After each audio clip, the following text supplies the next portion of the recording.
ये है वाराणसी का श्री काशी विश्वनाथ मंदिर। लेकिन आज आप जो ये 12 एकड़ का भव्य कॉरिडोर देख रहे हो, इसका सच्चाई ये है कि यहाँ तक पहुँचने के लिए इस मंदिर ने सदियों का दर्द झेला है। सदियों तक ये इतनी तंग और घुटन भरी गलियों में फंसा था, जहाँ एक छोटी सी मशीन घुसाना भी नामुमकिन था। और जब इंजीनियर्स ने इन गलियों को साफ करना शुरू किया तो पाया कि लोगों ने मॉडर्न घरों के टॉयलेट्स के ठीक नीचे सदियों पुराने मंदिर दबा रखे थे। चलिए डिकोड करते हैं कि आखिर ये इम्पॉसिबल मेगा प्रोजेक्ट बना कैसे। तो हजारों सालों से ये जगह हिंदू धर्म का सबसे बड़ा केंद्र था। इसे कई बार बनाया और तोड़ा गया। सबसे बड़ा अटैक हुआ साल 1669 में, जब औरंगजेब ने इस प्राचीन मंदिर को पूरी तरह तोड़ने का ऑर्डर दे दिया। मंदिर को जमींदोज कर दिया गया, लेकिन ऐसा कहा जाता है कि शिवलिंग को बचाने के लिए यहाँ के महंत ने ज्योतिर्लिंग की रक्षा के लिए उसे लेकर ज्ञानवापी कुंड में छलांग लगा दी थी। सालों तक ये जगह ऐसे ही रही। फिर 1780 में महारानी अहिल्याबाई होलकर ने इसका रिकंस्ट्रक्शन करवाया। उन्होंने इसे ट्रेडिशनल नागर स्टाइल आर्किटेक्चर में बनवाया। इसके गर्भगृह का स्ट्रक्चर एकदम परफेक्ट सेक्रेड ज्योमेट्री पर बेस्ड है। और ये जो ऊपर सोने का छत्र है,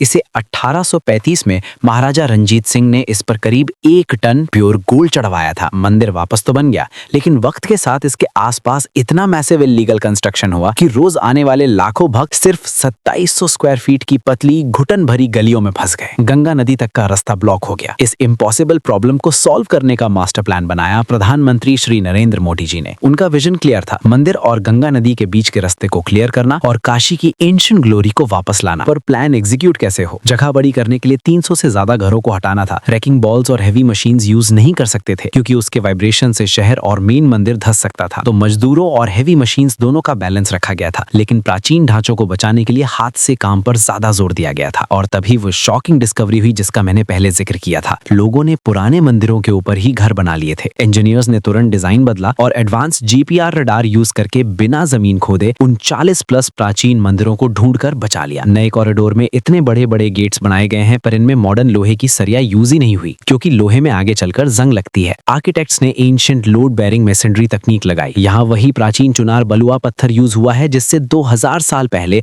अशोक के पिलर्स बने थे। इनकी परफेक्ट 3D ज्योमेट्री इन्हें आपस में लॉक रखती है। और फर्श पर 157 मेगापास्कल स्ट्रेंथ वाला अल्ट्रा डेंस मकराना मार्बल लगा है। ये पानी को बिल्कुल अब्सॉर्ब नहीं करता और हमारे बनारस की गर्मी में भी ठंडा रहता है। आखिरी सवाल, हजारों टन भारी पत्थर इन तंग गलियों में आए कैसे? तो गंगा नदी को ही एक मल्टी मॉडल फ्राइड हाईवे बना दिया। पत्थरों को डायरेक्टली बड़ी नावों के जरिए ललिता घाट लाया गया। आज आप माँ गंगा के दर्शन करके सीधे बाबा विश्वनाथ के गर्भगृह तक पहुंच सकते हैं आसानी से। कमेंट में बताइए कि क्या आपने कभी इस मंदिर को विजिट किया है, और ऐसे ही और भी गजब की बातें जानने के लिए फॉलो या सब्सक्राइब करना ना भूलें। या आप चाहते हो कि मैं आपके किसी फेवरेट मंदिर की एंशिएंट इंजीनियरिंग पर ऐसी ही वीडियो जल्दी से जल्दी बनाऊं, तो आज ही चैनल की मेंबरशिप ज्वाइन कर लो। नीचे ज्वाइन बटन पर क्लिक करो